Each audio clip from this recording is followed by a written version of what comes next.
Hey, Neil. Hey, How you doing? I'm well. Yourself? I noticed that you had written 3 columns about poop in a week. So, what's going on in Chicago? Well, it wasn't because of the. Is it because the city is obsessed with like dog poop, or what's happening there? No, I kind of write what catches my interest. So, obviously, as a dog owner, I'm interested in that. And a reader had sent in a photo of a poster about Cook County using drones to monitor dog waste, which is obviously a fraud. And so the column was sort of about me finding out that this isn't true.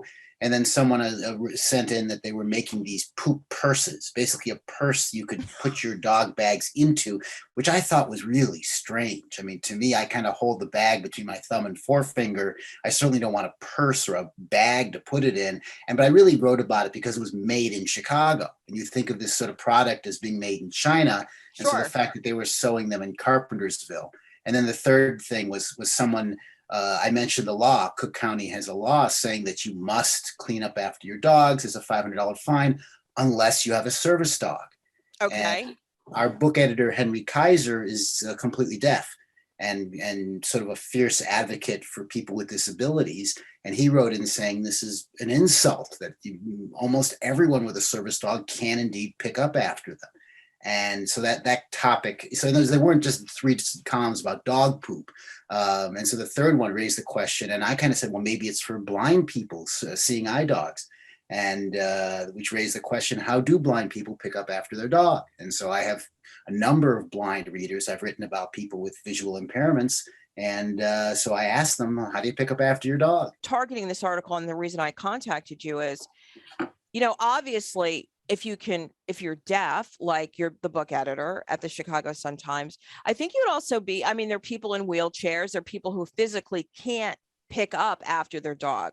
But then again, yes, there are blind people who are highly functioning. Obviously now there are a lot more dogs. There are a lot more service dogs. There are a lot more people who can afford service dogs now. If you look 20 and 30 years ago, not everyone was able to have a service dog because they were costly. It's not like they give them away for free, right? Right. Oh no, there's a bigotry of low expectations. It's bad to think people can't do something when they can. And so, Sure. and again, there might be some small element of people who are so disabled they can't pick up after their dog, but that's a minor fraction. Just as most people who are visually impaired can, in fact, see something. So, I think it was good to remind people that, people, because 70% of people who are visually impaired are unemployed.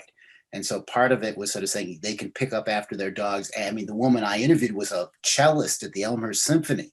So she's doing a lot more than just that. So I felt good putting that column in the paper. Now, do you think the law, let's get to the crux of the law, because do you think the law is antiquated in the sense Oh, we have that, tons of antiquated laws in Chicago. And so, yeah, I do think it is. Look, I guess in theory that it seems like one of those laws that probably sat there for decades and nobody paid attention to. I didn't deep dive into the history of the law. That would be a fourth column. But yeah, we used to have a law that made it against the law to be disfigured in public, that was aimed at beggars and things. And so, there's all sure, sorts of insulting laws that are sitting on the books in Chicago and everywhere else. I don't want to sure, single out Chicago. service dog owners can't pick up the poop? Well, then who in fact does pick up the poop? I assume they have either assistants or nobody. That was to me the most shocking thing, which we haven't mentioned, was the stat I saw was that as many as half of dog owners don't. And maybe I live in a Hmm. particularly blessed area, but I don't, when I walk my dog, I don't see a whole bunch of evidence that that's true. Although I saw a number of studies where people in Britain are sort of, there with clipboards counting. And I've had my dog I can't imagine just leaving it, shrugging it and go on. But then there's a lot in this world that I can't imagine. So to me, that's just the most base sort of thing. So I guess that's a fourth column, is I'd love to talk to people who don't pick up after their dogs and say, what are you thinking? Well, I think a lot of it has to do with the times. Now we figure that people have a lot more pets. So when you started looking in the 1940s and 1950s, people generally who had pets, lived in the country. They had, they had a yard, the dog went outside. I think back then people didn't pick up their poop. I mean, I'm thinking about even growing up where I grew up in New York, in a fairly affluent suburb. I'm from Rye, New York. And yeah, the dog went in the backyard, and I guess the gardener picked up after the dogs when he If you came live once on a a week. farm, I mean, I do Yeah, know people who have fenced in yards and they let the dog out, and then once a week they go out with a shovel, although it seems grotesque to me. I don't, I have a half acre here and I don't, I can't fence it in. And I wouldn't want to. We have coyotes and things, so I would be right. nervous letting my little dog out and, hope it's there in an hour. I think it depends on where you live. Like when I lived in New York City for the last umpteen years, and we always had an apartment in New York City, even when I was growing up, even though we had the house in Rye. I mean, people pick up their poop. Okay. So living here in Florida, I mean, believe it or not, I became a master gardener during COVID. And I mean, I'm friendly with one gal in my neighborhood because she used to stop at my house. We have no sidewalks where Right. I live. Okay. And I live in a very, middle class 3-bedroom house. It's kind of a off the main drag, meaning that we don't get a lot of cars going through. It's people have lived in the houses for 30 years. I moved there because it was near the airport and I travel a lot.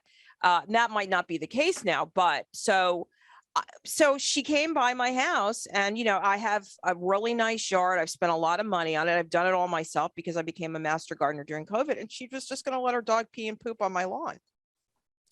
And I was like, hey, neighbor, like I was on my little front porch or front patio. And I was like, do me a favor. We're going to get along just fine if your dog doesn't pee or poop on my house, in front of my So house. you're saying that even if she picked it up, you don't want her to do it. No, not really, because what will happen is another dog will come by and smell it and pee and poop. I mean, I have dogs, they go in the backyard on a day like today where it's pouring down raining. And living in New York, I don't deal with the weed pad situation in my house unless there's some kind of catastrophe, like a hurricane or something along those lines. I personally don't want it. So as a result, and I'm one of these doers, like if something goes on, I do it right away. So after the next day, I went out and I put signs on my lawn that said, pick up after your dog, but they're so close. And there's like 3 of them and a little like, bronzy kind of dog pooping that says no on it. I just don't want people letting their dogs go to the bathroom on my. Well, I got to say, a woman down the street put a sign out like that, and I kind of hated her because I always pick up, so I felt like it was directed at me. I wanted to say, I mean, we have sidewalks, we have tree lawns, and obviously, usually the dog goes on a tree lawn. I don't really think too much about, if it goes off into the yard a bit. Right. And I've never had a neighbor come yell at me. And I don't know. There aren't that many dogs around, I suppose, but it is. And they had look. Every raccoon, bunny, skunk, fox can go there. I figure what how come the dog can't? I understand what you mean. I'm a good neighbor. I mean, I walk my dogs.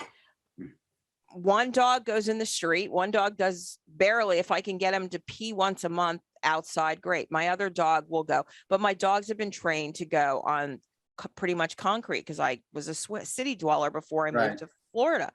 But and I always pick up, and everybody, like it's, to be honest with you, that's how I got to know everybody in my neighborhood. One, because I was out gardening at 5 o'clock, 5:30 in the morning when people were leaving for work. And then also because and people, don't get me wrong, people in my neighborhood have dogs, they just don't walk them. But I pick up constantly. People have seen me picking up at the wee hours of all the day and night. So people know that I pick up. So no one's ever going to think it's not me.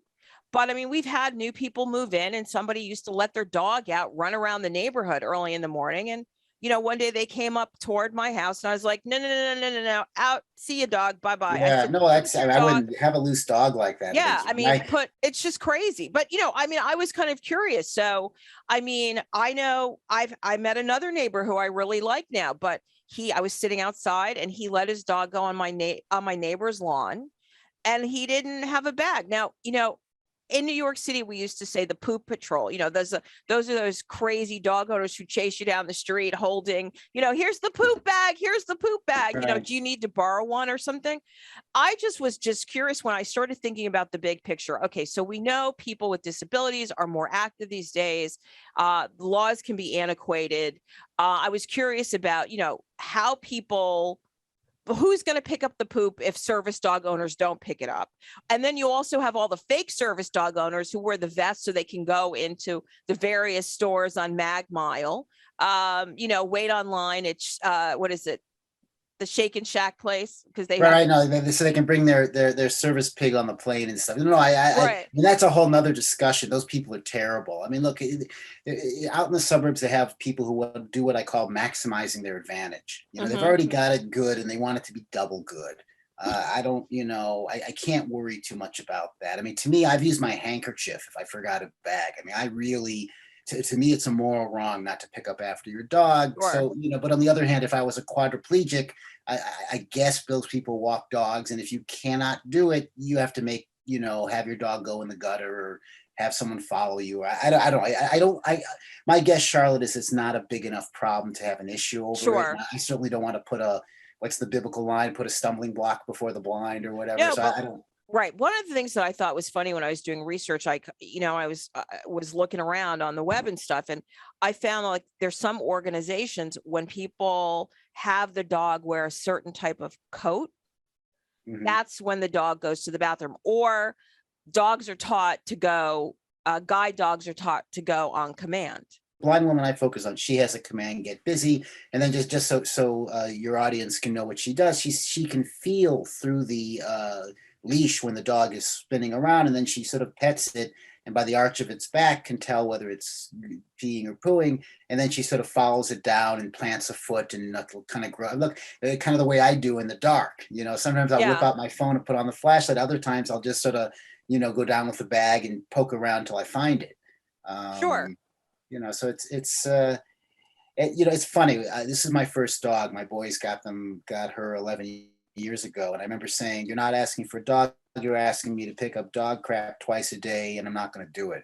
And now, of course, they're going off to graduated from law school, and it's the most normal thing. It got me through COVID. So I so love having a dog, and I love walking the dog because, as you said, it's social. It gets you out in the community. You meet people. You meet other dog owners who sometimes aren't as friendly as they should be. But I think it's to me, I once did a column on bucket lists where I said it's a terrible thing to urge people to go, to other countries and stuff. My bucket list has one thing on it: get a dog. And I just think having a dog is such a wonderful, ironically humanizing thing. And I feel so grateful that my younger son forced me to do it. Thanks for viewing our content on Pet Buzz Plus.